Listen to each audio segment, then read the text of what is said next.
अब थोड़ी बात की कहानी बता। आजादी आ गई, देश में हमारी सरकार बन गई, पंडित जवाहरलाल नेहरू देश के प्रधानमंत्री बन गए। जब वो प्रधानमंत्री बने तो कैबिनेट की बैठक हुई, उसमें ये बात आई कि भाई देश का विकास करना है तो क्या करें। देश का विकास करना है ना, अपने रास्ते पे अपने तरीके से चलाना है, स्वदेशी बनाना, स्वावलंबी बनाना, तो क्या करें। तो देश में उद्योग धंधे होने चाहिए कि नहीं। बेकारी कम हो, गरीबी कम हो, तो उद्योग धंधे हो, अपना माल हम खुद बनाएं, दूसरों के सामने हाथ ना फैलाएं, पूरा उत्पादन होना चाहिए। तो उद्योग धंधों के लिए पैसे चाहिए। खजाना देखा तो खाली था, पैसे थे ही नहीं। क्यों? अंग्रेजों ने लूट लिया सर। और जो थोड़ा बच गया था पैसा, वो पाकिस्तान के बंटवारे में देना पड़ा। आपको मालूम है 55 करोड़ रुपया थोड़ा बच गया था हमारे पास, वो पाकिस्तान का बंटवारा हुआ तो अंग्रेजों ने ऐसा समझौता करवाया कि वो 55 करोड़ पाकिस्तान को देना पड़ा, तो अपने खजाने में कुछ था नहीं। अब सरकार के सामने समस्या क्या आई कि उद्योग लगाना है, व्यापार करना है, पैसे है नहीं, तो क्या करें। तो कहीं से पैसे लाओ।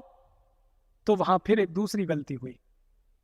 दूसरी गलती क्या हुई कि अगर पैसे नहीं है और पैसे लाने हैं तो रास्ता ये अपनाना चाहिए कि पैसे अपने यहां पैदा करो, पूंजी का उत्पादन करो। पूंजी का उत्पादन कहां होता है? खेती से। आप जानते हैं पूंजी जो है ना, कैपिटल, वो खेत में से पैदा होती है, कारखाने में से नहीं। वो कैसे होती है? हम खेत में एक बीज डालते हैं गेहूं का, तो उसका बाल बनता है ना, पौधा पौधा बनता है, पक जाता है, फिर काटते हैं तो कितने गेहूं के दाने निकलते हैं? 60, 70, 80 इतने ही निकलते हैं ना। एक दाना डाला 60 पैदा हो गए, एक दाना डाला 70 हो गए, एक दाना डाला 80 हो गए। तो दाना तो हमने एक डाला और पैदा हो गए 80 दाने। तो जो 79 दाने ज्यादा हुए वो पूंजी बन गई हमारी। खर्चा किया एक दाने का, पैदा हो गए 80 दाने। कई कई जगह तो भारत में गेहूं के ऐसे बीज हैं जहां एक बीज डालो तो 125 गेहूं के दाने निकलते हैं बाल में। एक मैंने देखा मध्य प्रदेश में, एक बीज डालो तो 150 दाने निकलते हैं, एक बाल में 3 बाल निकलती है। तो पूंजी पैदा होती है धरती में से। धरती माता है जो खेती में इतना उत्पादन देती है, उसमें से पूंजी पैदा होती है। तो क्या करना चाहिए था उस समय जब भारत सरकार के सामने यह समस्या आई कि कारखाने लगाने, उद्योग करना, व्यापार करना, पैसे की जरूरत है, तो खेतों की तरफ ध्यान देना चाहिए था, किसानों को सुविधाएं देनी चाहिए थी, किसानों को बढ़ावा देना चाहिए था। किसान पूंजी पैदा करके देते और उस पूंजी से हम देश का विकास करते। लेकिन हमारे नेताओं ने गलती कर दी। गलती क्या कर दी? किसानों की तरफ ध्यान नहीं दिया, खेतों की तरफ ध्यान नहीं दिया, पूंजी के लिए विदेशों से कर्ज मांगना शुरू कर दिया। जिस हिंदुस्तान ने अपने इतिहास में कभी किसी देश से कर्ज नहीं लिया था, उस हिंदुस्तान ने आजादी के बाद 1952 में पहली बार दुनिया से कर्ज मांगा। आपको यह सुनकर बहुत दुख होगा कि 1947 तक हम दुनिया में ऐसे देश थे जिसके ऊपर कर्जे का 1 रुपया नहीं था। फिर 1952 में हमारी सरकार ने विदेशी कर्ज लेना शुरू कर दिया। कर्ज लेना शुरू कर दिया तो कर्ज देने वालों ने अपनी शर्तें हमारे ऊपर लगाना शुरू कर दिया। आप किसी से भी कर्ज लेंगे तो फोकट में तो नहीं देगा। आप बैंक से कर्ज मांगने जाते हैं ना, तो बैंक अपनी शर्त बताता है कि नहीं। ऐसे ही हमने विश्व बैंक से कर्ज मांगा, विश्व बैंक ने अपनी शर्त बताना शुरू किया। और उनकी शर्तें क्या थी? उनकी शर्तें ये थी कि जिस मुद्रा में भारत हमसे कर्ज लेगा उसकी कीमत बढ़नी चाहिए। मतलब भारत कर्ज लेगा अगर डॉलर में, तो डॉलर की कीमत बढ़नी चाहिए। भारत कर्ज लेगा अगर स्टर्लिंग पाउंड में, तो स्टर्लिंग पाउंड की कीमत बढ़नी चाहिए। भारत अगर कर्ज लेगा फ्रेंच में, फ्रैंक में, फ्रांस की करेंसी फ्रैंक, तो उसकी कीमत। तो जो भी विदेशी मुद्राओं में हमने कर्ज लेना शुरू किया, उन मुद्राओं की कीमत बढ़ती गई। और उस कीमत को बढ़ाने के लिए भारत की सरकार ने अपने रुपए की कीमत को गिराना शुरू कर दिया। 1952 में रुपए की कीमत गिरी। 1947 15 अगस्त को 1 रुपया 1 डॉलर के बराबर था, 1 रुपया 1 स्टर्लिंग पाउंड के बराबर था, 1 रुपया 1 फ्रेंच फ्रैंक के बराबर था। लेकिन 1952 आते आते 7 रुपया डॉलर हो गया। फिर हमने दोबारा 1957 में कर्ज लिया, फिर 1962 में लिया, फिर 1967 में लिया, फिर 1972 में लिया, फिर 1977 में लिया, फिर 1982 में लिया। और 1982 के बाद हर साल कर्ज लेना शुरू कर दिया। पहले 5-5 साल में एक बार कर्ज लेते थे, फिर 1982 के बाद हर साल 1983, 1984, 1985 हर साल कर्ज लेना शुरू किया। और कई कई प्रधानमंत्री तो ऐसे आए महानुभाव इस देश में, जिन्होंने पुराने कर्जे का ब्याज देने के लिए नया कर्ज ले लिया। ऐसे भी प्रधानमंत्री आए, उन्होंने कर्जों के सारे रिकॉर्ड तोड़ दिए। परिणाम क्या हुआ? कर्ज बढ़ता गया। और 1991 से इस देश में एक नीति चल पड़ी जिसका नाम आप जानते हैं, उदारीकरण। अंग्रेजी में कहते हैं उसको लिबरलाइजेशन, हिंदी में उदारीकरण। फिर एक नीति है वैश्वीकरण, ग्लोबलाइजेशन। मैंने इस नीति का नाम बदल के रखा है उधारीकरण। कर्ज लेना, उधार लेना, कर्ज लेना, उधार लेना, कर्ज लेना, उधार लेना। जितने प्रधानमंत्री आए सबने अंधाधुंध कर्ज लिया, तो बढ़ते बढ़ते बढ़ते बढ़ते अब कर्ज बहुत अधिक हो गया। और इन सरकारों ने क्या किया? विदेशी कर्ज लिया, देश के अंदर से भी कर्ज लिया, दोनों तरफ से कर्ज ले लेके विकास करने की नींव डाल दी। सबसे खराब काम हुआ कर्ज लेकर विकास करना। हमारे भारत की परंपरा क्या है? जितनी लंबी चादर उतने लंबे पांव, ये भारत की परंपरा है। अगर हमारे पास कम पैसे हैं तो कम पैसे में ही काम चलाओ, कर्जा लेके मत आओ, ये भारत की परंपरा। लेकिन सरकारों ने इसका उल्टा कर दिया। उन्होंने कहा कि चादर अगर बड़ी नहीं है तो उधार की चादर ले आओ। तो कर्ज ले लेके देश के ऊपर इस समय लगभग 18 लाख करोड़ रुपए का तो विदेशी कर्ज हो गया, केंद्र सरकार और राज्य सरकारों पर। और लगभग 18 लाख करोड़ का ही देशी कर्ज हो गया। माने इस समय देश 36 लाख करोड़ के कर्जे में दबा हुआ है। अगर आप हिसाब निकालेंगे तो एक एक हिंदुस्तानी 36,000 रुपए का कर्जदार है। यह स्थिति हो गई। अब इसमें परेशानी क्या आई कि हमने जहां विदेशों से कर्ज लिया, अमेरिका से, जापान से, जर्मनी से, फ्रांस से, स्वीडन से, स्विट्जरलैंड से, उन देशों ने हमारे ऊपर शर्तें लगाई। तो पहली शर्त तो मैंने बताई, रुपए की कीमत गिराओ और जिस मुद्रा में कर्ज ले रहे हो उसकी कीमत बढ़ाओ। तो डॉलर की कीमत बढ़ते बढ़ते कहां तक आई? $1 1 रुपया था 1947 में, अब हो गया है 50 रुपया $1। माने रुपए की कीमत 50 गुनी कम हो गई। 1947 में 1 रुपया 1 स्टर्लिंग पाउंड था, अब हो गया है 80 रुपया 1 स्टर्लिंग पाउंड। एक करेंसी आई है दुनिया में जिसका नाम है यूरो डॉलर। 1 यूरो डॉलर 56 रुपया हो गया। हर एक दुनिया की करेंसी की तुलना में भारत के रुपए की कीमत गिर गई। हमारे ऊपर शर्त लगी तो हमने वो शर्त मानी। दूसरी शर्त हमारे ऊपर क्या आ गई कि जो जो देश से हम कर्ज लेंगे उन्हीं देशों की कंपनियों को भारत में व्यापार करने के लिए बुलाना पड़ेगा। अगर हम अमेरिका से कर्ज लेंगे तो अमेरिका की कंपनियां भारत में आएंगी, व्यापार करेंगी, उनको लाइसेंस देना ही पड़ेगा। अगर जापान से कर्ज लेंगे तो जापान की कंपनियां आएंगी, उनको लाइसेंस देना पड़ेगा। जर्मनी से कर्ज लेंगे तो वहां की कंपनियां आएंगी, उनको लाइसेंस देना पड़ेगा। तो भारत की सरकार ने 24 देशों से कर्ज ले रखा है, तो 24 देशों की 5000 कंपनियां घुस गई हमारे देश में धंधा करने के लिए। अब दुख और तकलीफ की बात क्या है कि हमने एक ईस्ट इंडिया कंपनी को 100 साल की मेहनत करके मार के भगाया था, और उसको भगाने में लाखों शहीदों की कुर्बानी देनी पड़ी थी। करोड़ों हिंदुस्तानियों को अपनी मां बहन बेटियों का बेइज्जती सहन करना पड़ा था एक कंपनी को भगाने में। लेकिन अब आजादी के बाद ऐसे चक्कर में देश फंस गया कि 5000 से ज्यादा विदेशी कंपनियां फिर आ गई। अब इन कंपनियों के आने से फिर नुकसान हो रहा है। पहले ईस्ट इंडिया कंपनी आई, वो माल बेच के मुनाफा कमाती थी, ऐसे ये 5000 कंपनियां माल बेच के मुनाफा कमाती, और नुकसान दोहरा हो रहा है। हमारा एक नुकसान तो ये हो रहा, रुपए की कीमत जैसे जैसे गिर रही है ना, बहुत नुकसान होता है इससे देश को। आप समझते हैं कैसे नुकसान होता है?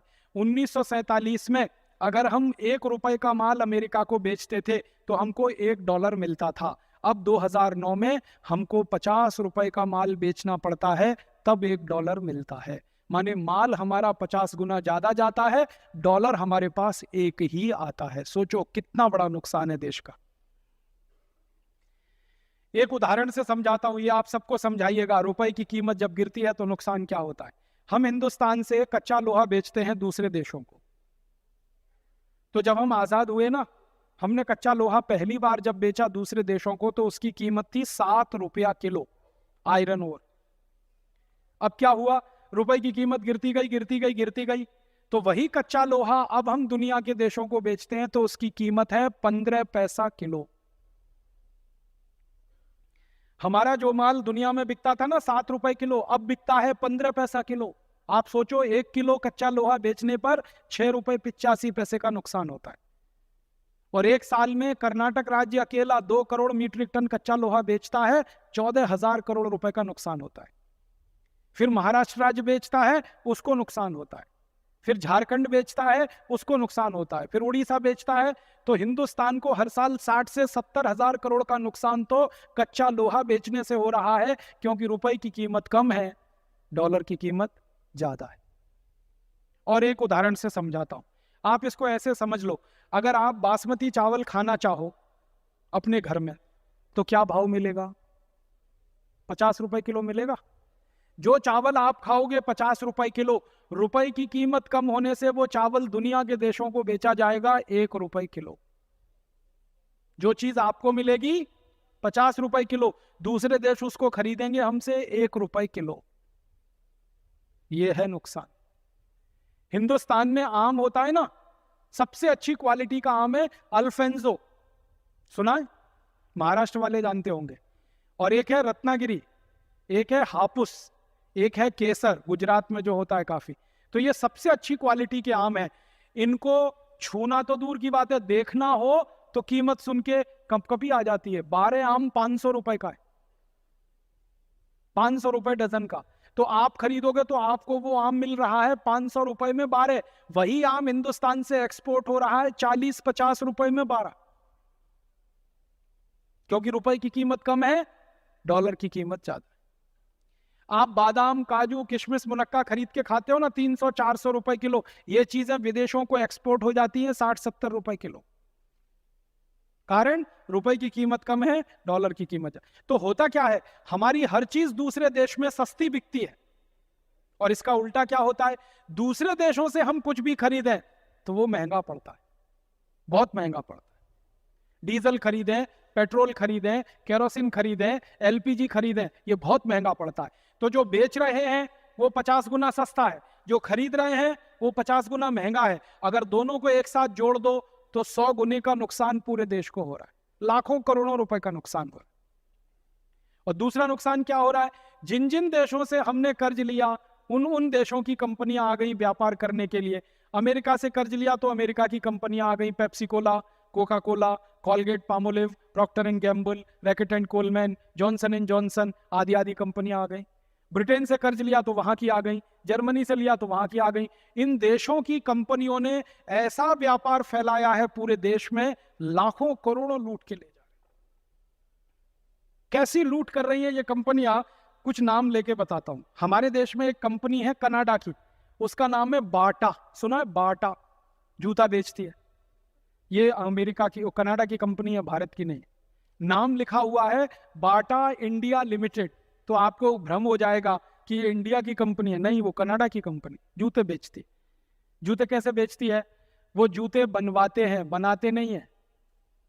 बाटा की फैक्ट्रियां नहीं है इस देश में जूते बनाने की, फैक्ट्रियां तो हमारे अपने देश की हैं जूते बनाने की। आगरा में, कानपुर में, कलकत्ते में। देखिए, आगरा तो जूते की सबसे बड़ी मंडी है, कानपुर जूते चप्पल की सबसे बड़ी। तो जूते तो अपने ही लोग बनाते हैं, ये बाटा कंपनी उनसे खरीद लेती है 100 रुपए में, 150 रुपए में। और ये कंपनी क्या करती है, उस पर मोहर लगाती है 699 रुपए 95 पैसे, 799 रुपए 95 पैसे, 999 रुपए 95 पैसे। आप कभी खरीदने जाओगे तो आपको लगेगा बड़े ईमानदार हैं, ये तो 95 पैसे लेते हैं, पूरा 1 रुपया भी नहीं ले रहे। और इतने बेईमान है, 100 रुपए का जूता, उस पर मोहर लग गई 699 रुपए 95 पैसे। तो लूट कितनी हो गई, जूता तो 100 रुपए का है और बेच दिया उन्होंने 699 95 का, माने 700 रुपए में 600 रुपए लूट लिया एक जोड़े जूते पे। तो चप्पल बेचते हैं, जूते बेचते हैं। और ये कंपनी 70 लाख रुपए से इसने व्यापार शुरू किया था हिंदुस्तान में, मात्र 70 लाख रुपए से। और आज ये कंपनी करोड़ों करोड़ों रुपए लूट रही है इस देश में, करोड़ों। एक साल की बैलेंस शीट ही इनकी बताती है 280 करोड़ रुपए नेट प्रॉफिट के। ऐसे लूटते हैं। ऐसे ही हमारे देश में एक कंपनी है यूनिलीवर, इसने नाम बदल दिया, हिंदुस्तान लीवर रख लिया। ये बहुत बेईमान कंपनी है, जिस देश में जाती है उसी देश का नाम अपने साथ लगा लेती है। भारत में इसका नाम है हिंदुस्तान लीवर, पाकिस्तान में उसका नाम है पाकिस्तान लीवर, इंडोनेशिया में उसका नाम है इंडोनेशिया लीवर। ये मूलतः ब्रिटेन और हॉलैंड के व्यापारियों की कंपनी भारत में घुस गई, धंधा शुरू किया, और इस कंपनी ने धंधा शुरू किया मात्र 24 लाख रुपए से, मात्र 24 लाख रुपए से।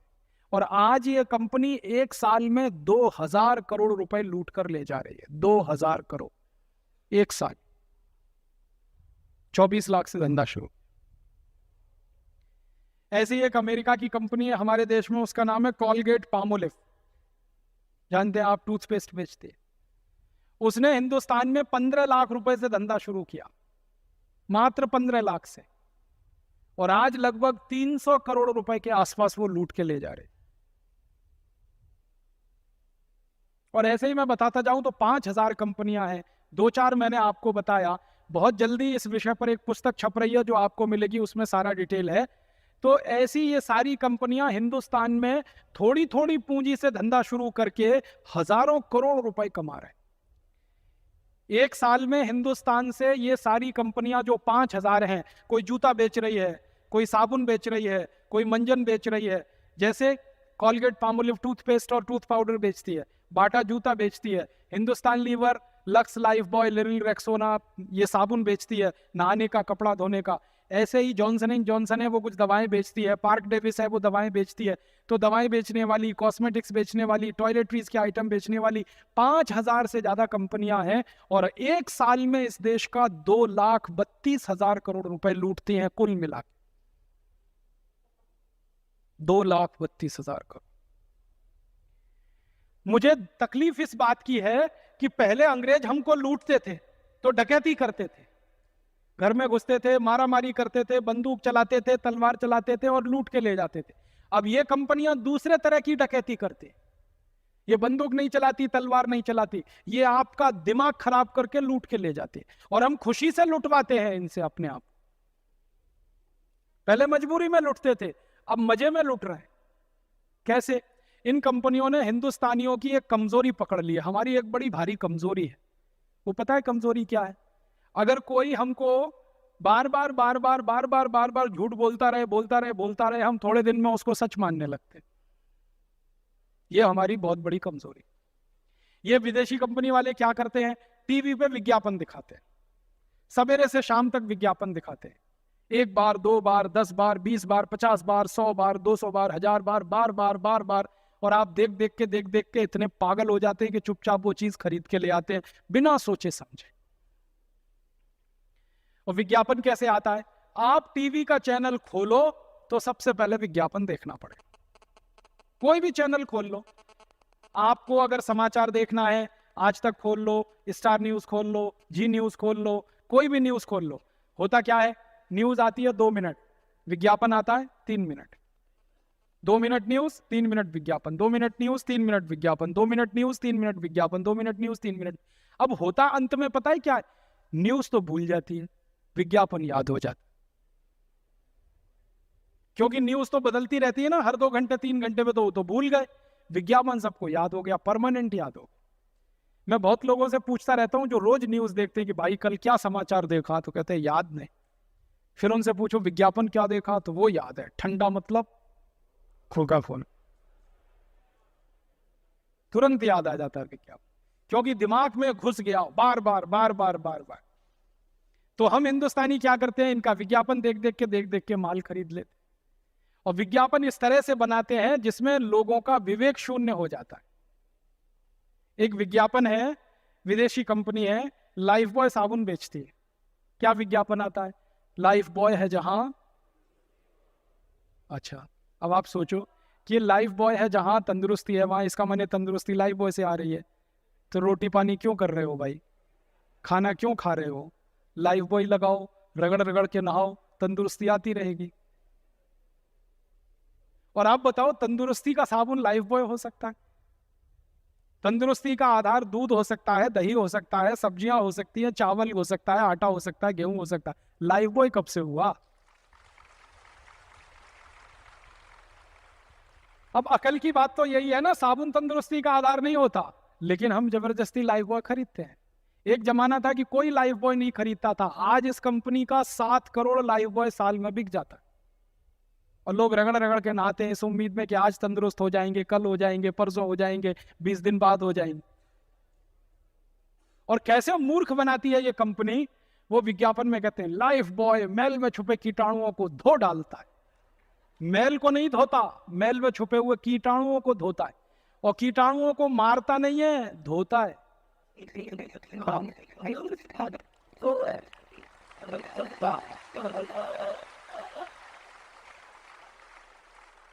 सुना है ना ध्यान से, लाइफ बॉय मैल में छुपे कीटाणुओं को धो डालता है, तो मारता नहीं है, धोता है। इसका माने कीटाणुओं को धो पहुंचकर और तंदुरुस्त बना देता है।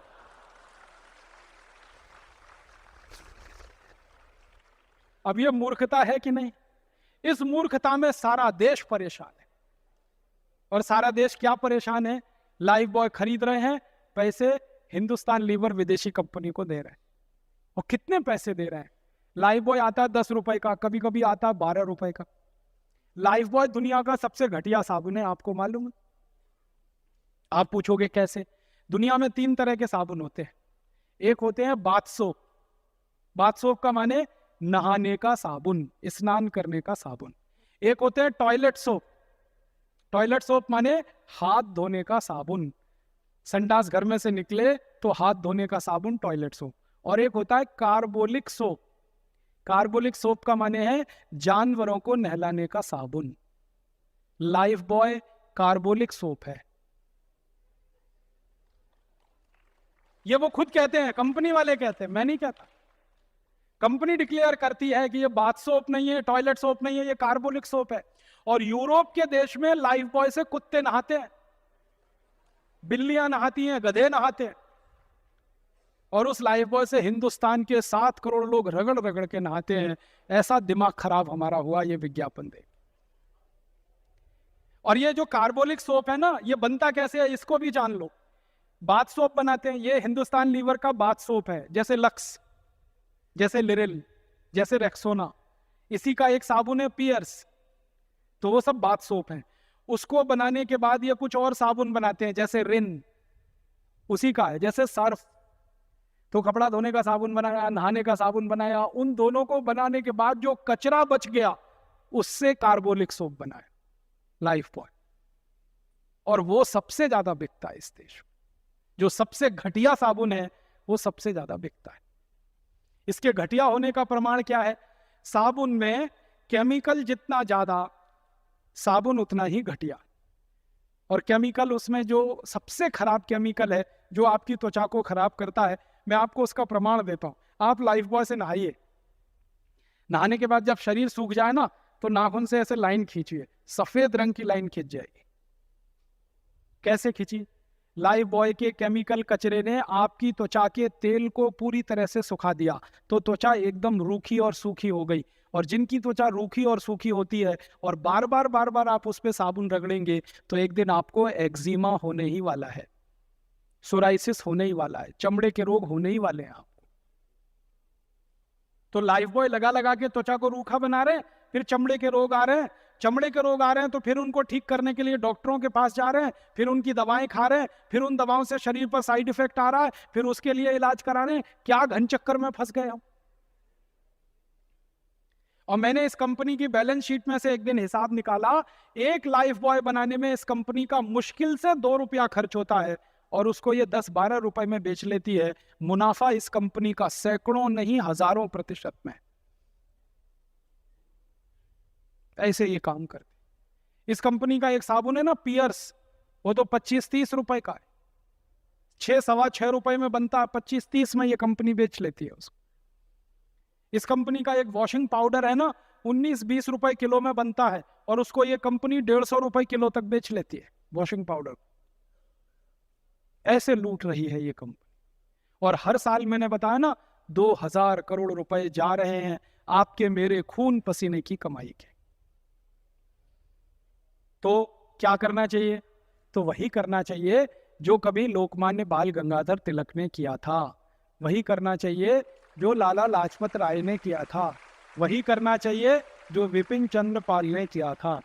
इसलिए परम पूजनीय स्वामी रामदेव जी ने कहा कि इन कंपनियों की लूट को अगर बंद करना है तो एक ही हथियार अपने पास है, बहिष्कार करो और इनका बनाया हुआ माल खरीदना बंद करो।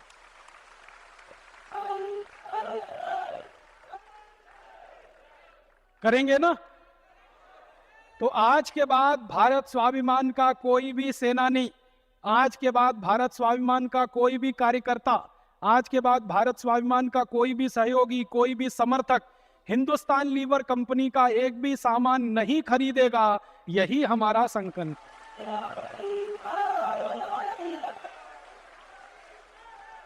अब आप बोलेंगे पता कैसे चलेगा हिंदुस्तान लीवर का कौन कौन सा सामान है? वो अपनी पुस्तक है ना जीवन दर्शन, उसमें पीछे पूरी सूची छपी है। लक्स, हाँ आपके पास है। Lux, Lifebuoy, Liril, Rexona, Pears, Camay, Palmolive, Dove, ये सब विदेशी साबुन है, खरीदना नहीं है इनको, पूरा बहिष्कार करना। अब आप बोलेंगे फिर करना क्या है? देशी साबुन खरीदो। देशी साबुन सब जगह मिलते हैं, अपने पतंजलि योगपीठ का भी बनता है अब तो देशी साबुन, वो आपको मिल जाएगा स्वदेशी साबुन। आपके गांव-गांव, शहर-शहर में बहुत सारे स्वदेशी साबुन हैं, उनको आप खरीद सकते हैं।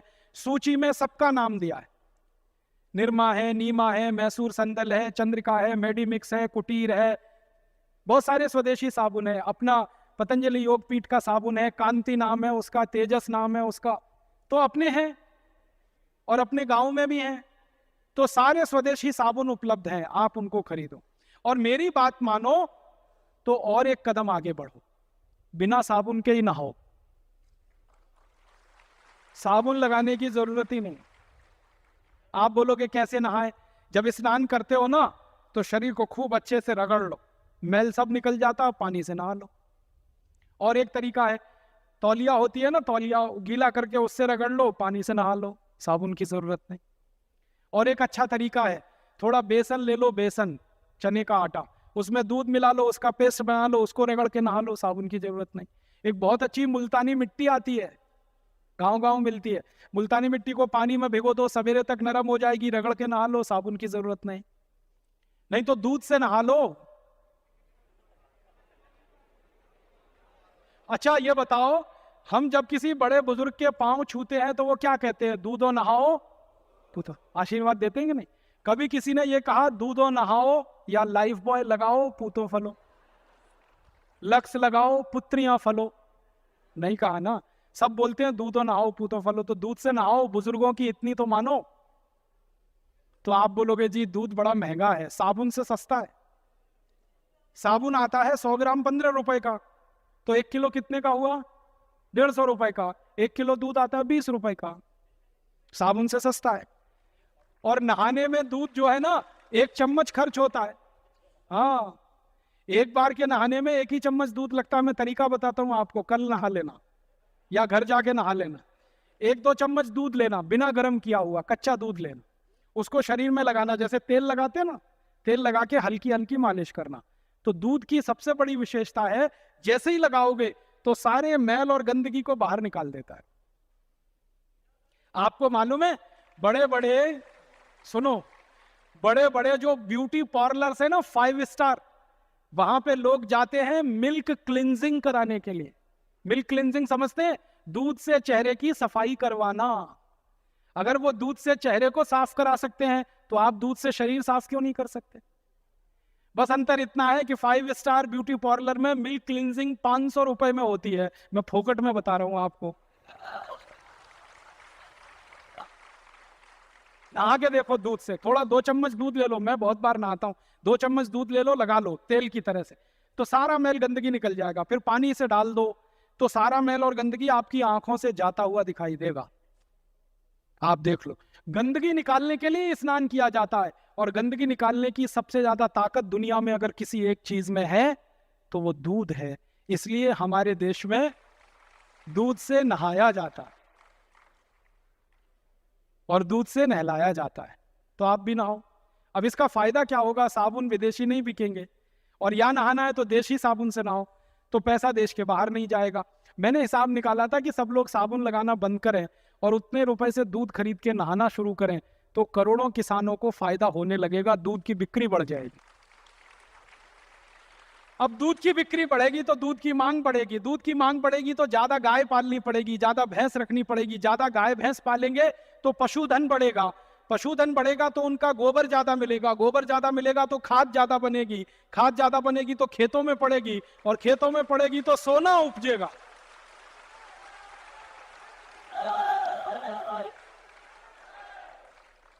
तो बात समझ में आई? आप नहाओ दूध से, घर वालों को नहलाओ दूध से। अब तक तो दूध पीने की बात थी, अब दूध से नहाना है, और नहीं तो साबुन ही लगाना है। तो मैंने आपसे कहा देशी साबुन उपयोग करो। हमें हिंदुस्तान लीवर का 2000 करोड़ रुपए का सालाना का जो बाजार है मुनाफे का, इसको पूरी तरह से खत्म कर देना है, ध्वस्त कर देना है, समाप्त कर देना है। भारत स्वाभिमान के कार्यकर्ता सैनिक गांव गांव जाकर जब ये कहानी सुना देंगे तो कोई आदमी लाइफ बॉय लक्स लिरिल नहीं खरीदेगा। हिंदुस्तान लीवर का पूरा मुनाफा शून्य हो जाएगा और ये कंपनी बोरिया बिस्तर उठा के अपने आप भाग जाएगी। इसके लिए कोई दूसरा आंदोलन नहीं करना पड़ेगा। ऐसे ही दूसरी बात है कि हिंदुस्तान लीवर जैसी ही एक बहुत खराब विदेशी कंपनी है जिसका नाम है कॉलगेट पामोलिव। ये अमेरिका की है, ये टूथपेस्ट बेच रही है। कॉलगेट का टूथपेस्ट इसी का है। अब ये टूथपेस्ट बिकता है 27-30 रुपए का 100 ग्राम। अब 30 रुपए का 100 ग्राम तो समझ लो 300 रुपए किलो। हिसाब जोड़ो, 300 रुपए किलो, और 300 रुपए तो काजू बादाम बिकता है इस देश में।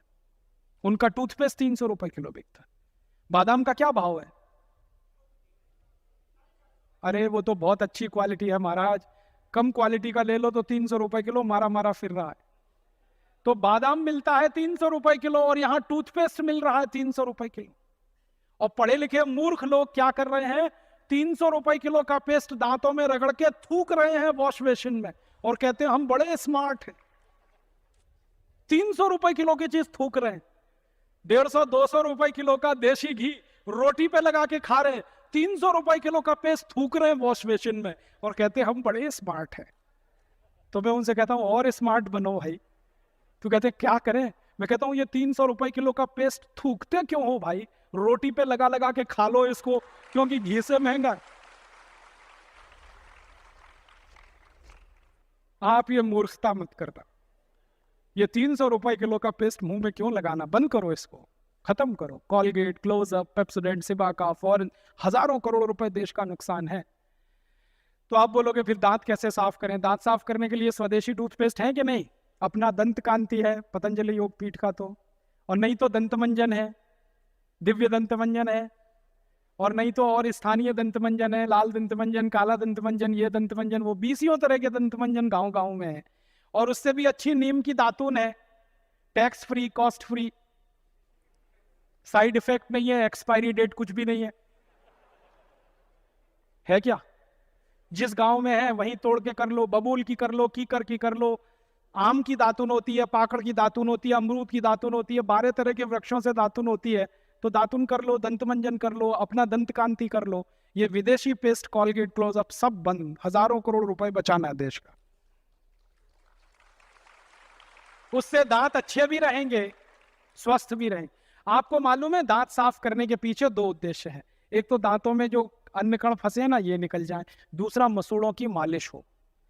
मसूड़ों की मालिश होती है तो मसूड़ों में खून का प्रवाह तेज होता है, और खून का प्रवाह तेज होगा तो मसूड़े मजबूत होंगे, और मसूड़े मजबूत हों तभी दांत मजबूत हो सकते हैं, अन्यथा दांत मजबूत होने का रास्ता नहीं है।